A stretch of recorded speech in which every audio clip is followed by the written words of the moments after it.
former doctor at the hospital returned with an assault rifle of some sort hidden beneath his white doctor coat. So Michael McCann, our security expert, is on the phone live with us right now. Michael, are there any signs of this happening after everything is said and done? People usually say, oh, I always thought it would be that person. He seemed troubled to me. Or does it come out of the blue? Because it seems like both sides of the equation are coming into play. No, generally there are, like you mentioned before, is that a lot of people after it happens will say, oh, I knew, or we saw something and there was a feeling, or there was a gut reaction, and they may not have addressed it. So there are signs. One is you're looking, does someone have a change in their pattern, their work pattern? Are they calling in sick? Are they disgruntled? Are they talking about guns? Or are they talking about issues that are concerned them more than just a normal, as people are sitting around having a cup of coffee? Are there substance abuse issues, people that are coming in late? Any kind of change in pattern and what they're verbalizing and what they're talking about. Right, so Michael, you can... Go ahead. Yes. So we've heard of those cases as well, but, you know, you think about losing one's job, that's one's livelihood.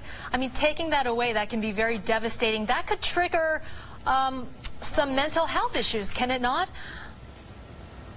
Yes, it is, but there are professional ways of addressing it. If you are, I don't know if this person was recently fired or his employment was discontinued, but there are ways of addressing that to make sure that all the people at the workplace are involved, including the union people, including any counselors, the medical people, his boss or the supervisors, to make sure that even though the person is being let go, that any issues he may have, if he has those issues that are substance abuse or other things that are affecting his life, is to get these people to get him help and also to discuss with him and follow-up opportunities for another job.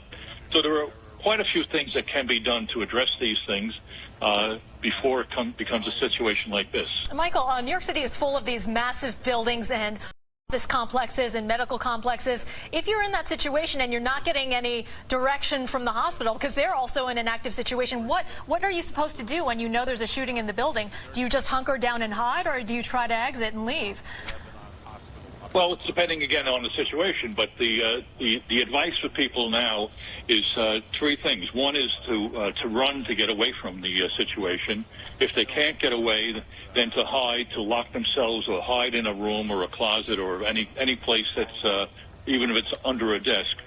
And then finally, if you can't do any of those, then to fight, to do the best you can to fight off the attacker. All right, great advice there. All right, and you can see we've got a live shot from the